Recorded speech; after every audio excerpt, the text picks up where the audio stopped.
Welcome to my channel చిన్ని కథలు చెప్పనా. తోకలేని కోతి ఒక చిన్న కథ. ఒక అందమైన అడవిలో ఒక చిన్న కోతి పిల్ల ఉండేది.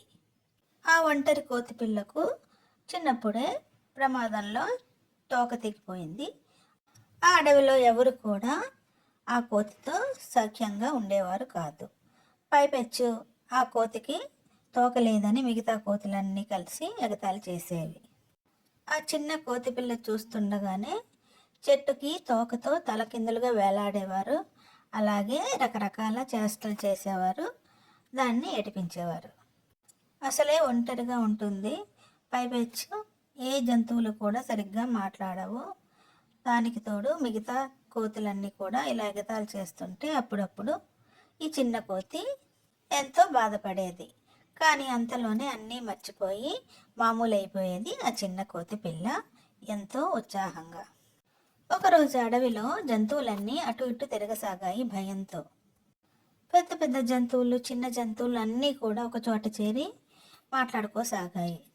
కోతి పిల్లకి వాటి మాటల ద్వారా తెలిసింది పెద్ద పులుల గుంపు పక్కన అడవి నుంచి వచ్చిందని. అంత పెద్ద పులుల గుంపు తమనేం చేస్తాయో అని జంతువులన్నీ భయపడసాగాయి. అన్ని పులులు ఏకమై వచ్చినప్పుడు ఎన్ని జంతువులు కలిసి కట్టుగా కూడా వాటిని ఏమీ చేయలేవని ఈ జంతువులన్నిటికీ అర్థమైంది.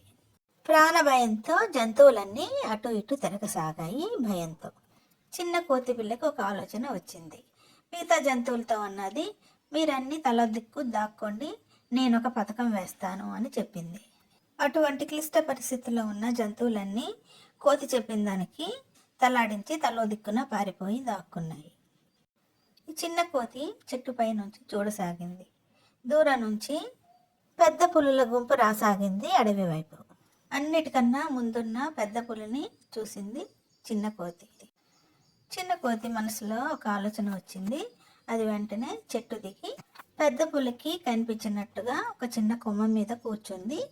చిన్న కోతి చిన్న చిన్న శబ్దాలు చేస్తూ అరుస్తూ తన ఉనికిని చూపించసాగింది కోతి పెద్ద పులికి. పులి కోతి వైపు చూసి ఆహారం ఇక్కడే ఉంది కదా అని దాన్ని పట్టుకోబోయేంతలో కోతి చెట్టు మీదెక్కి కూర్చుంది. కోతి ఆ చెట్టుకి వేలాడుతున్న పెద్ద తేనె తొట్టని పెద్ద కర్రతో తీసుకొని కదపసాగింది గట్టిగా.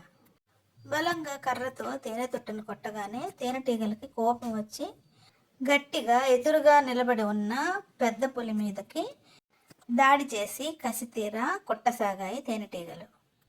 పులి వెనుక ఉన్న పులి మంద వైపు కూడా తేనెటీగలు వెళ్ళసాగాయి కుట్టడానికి. పెద్ద పులి బాధతో తట్టుకోలేక అక్కడి నుంచి పరిగెత్తింది. తిరిగి తమ అడవి వైపు పరిగెత్తసాగింది.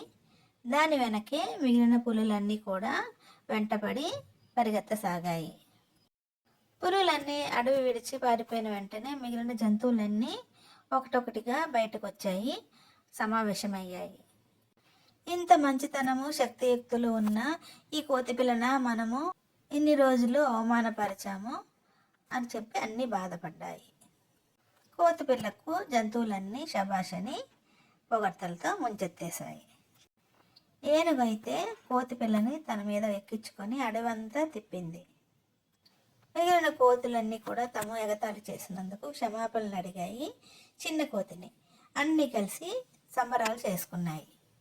మన ఈ చిన్న కోతి పిల్ల కథానాయకుడైపోయింది అక్కడ. తోక లేకపోతేనే తన శక్తియుక్తులతో మిగిలిన జంతువులన్నిటినీ రక్షించి దర్జాగా ఒక చిన్న సైజు రాజాలాగా కనిపించింది. ఇలాంటి మరిన్ని చిన్ని కథల కోసం do like, share and subscribe my channel చిన్ని కథలు చెప్పనా.